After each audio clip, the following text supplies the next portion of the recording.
Hi everybody, welcome back to another episode of the Ben Taylor podcast, the home of marine industry insights.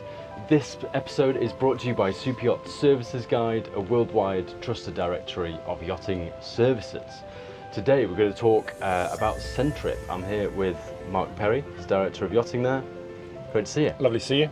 So let's have some context first. What is Centtrip all about? What do you guys do? So Centtrip is a financial technology firm. We're entering our 13th year, working with management firms, central agents, family offices, in effectively managing their super yacht.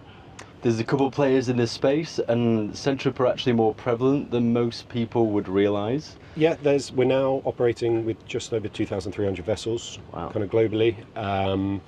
Yeah, as I said, we've been in the industry 13 years now. Yeah. The financial technology space is obviously growing each year, and new developments and everything. Yeah. So it's great that vessels can be more easily serviced.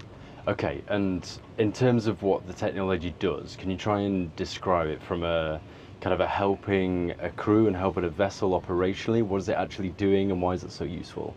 So the plan is obviously to make life for the crew a lot more simple.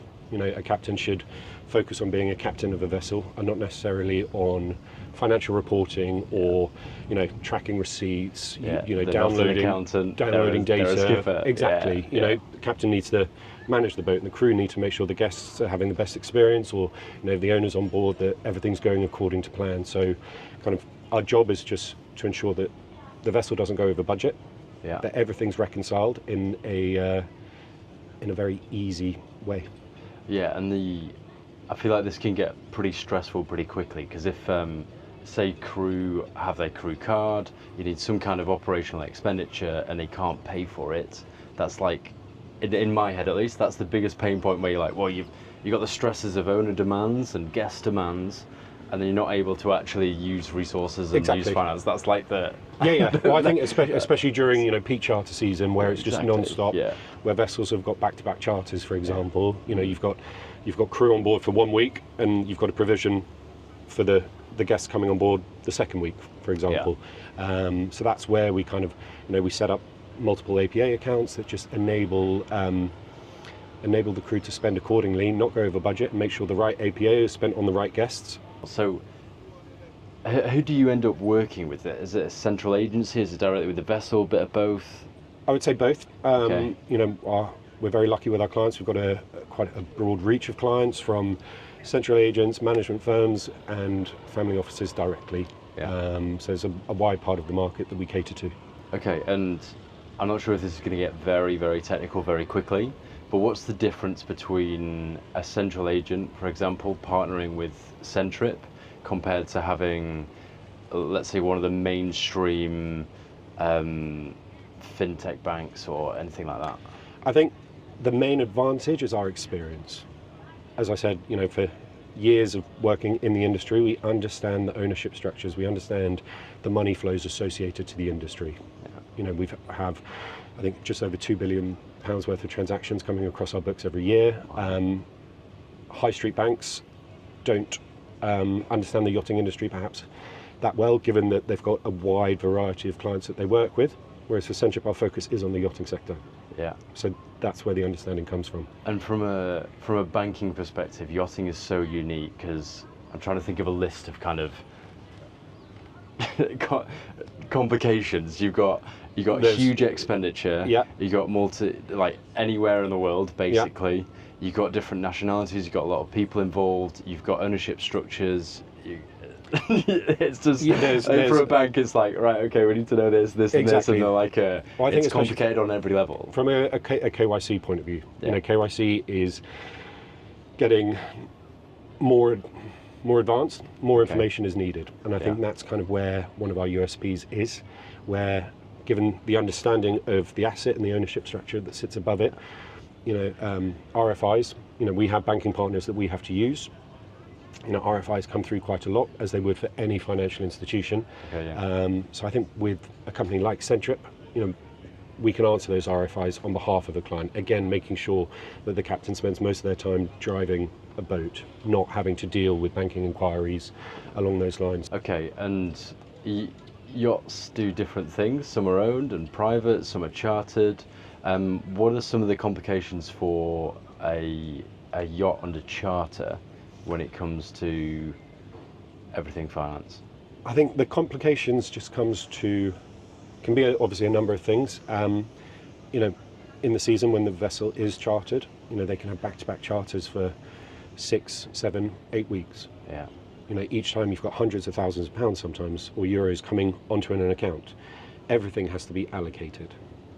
Every euro has to, you know, demonstrate where it's been spent. And so with us, obviously the spend management is where we focus, but equally to then API to various, you know, yacht-based accountancy software providers also makes things key, because then the crew are spending, they'll take a picture of the receipt and everything goes through into the accountancy software. So then the crew aren't having to download reports, then re-upload them. It's a time, you know, time is precious during the charter season. And so that's something where we focus on assisting the crew to make sure that they aren't downloading reports, that everything just seamlessly goes through into the accountancy software that they choose to work with. Yeah, so it's actually, from a crew's perspective, it's almost entirely automated. Exactly. The compliance kind of stress has reduced, because if you're not compliant, you can just be stopped from leaving dock. You can't operate, things like that. Like, all those kind of risks are reduced and managed through something like this. Exactly. Yeah. What kind of I'm trying to get to a case study. So, okay, all this is done.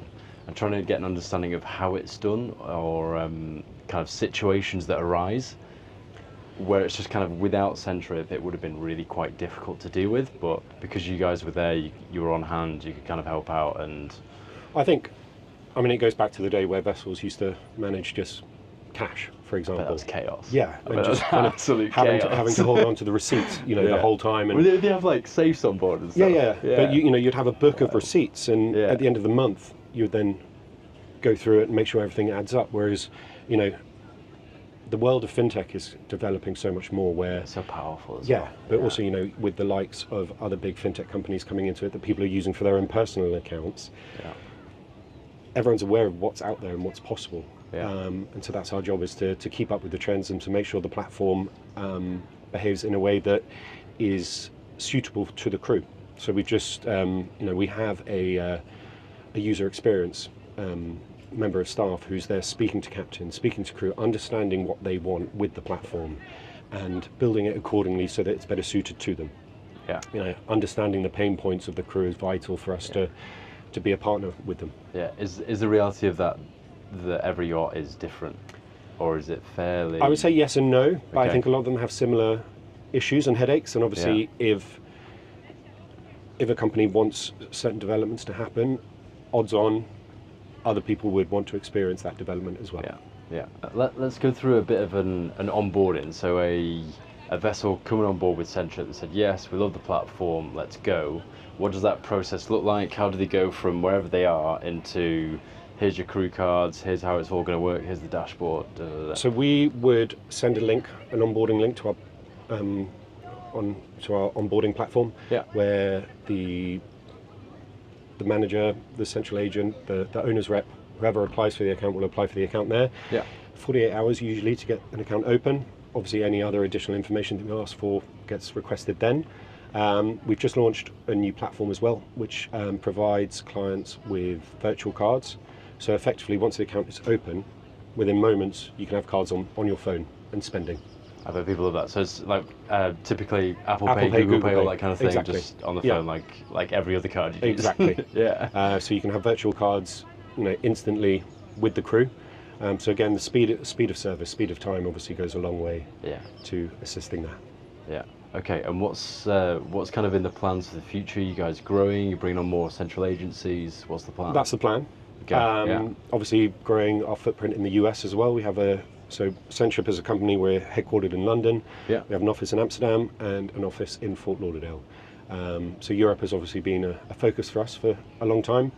And we've recently expanded our team in the US as well, to grow our footprint out there. I suppose typically quite a lot of boats spend European summer European summer, Mediterranean, and winter in the Caribbean. So does that mean you can support them both? Exactly, through multi-currency. Right, You know, okay. our cards can have euros, dollars, and sterling. Yeah. And obviously, a vessel can use the cards for euro transactions in the European summer, and then have a dollar card for the US transactions in the Caribbean. So you don't need to change financial partner. Everything works the same. All the accountancy codes remain the same, and it just makes life for the crew simple. Perfect. Thank you for coming on the podcast, Mark. Pleasure. I always like episodes where I learn something. And Excellent.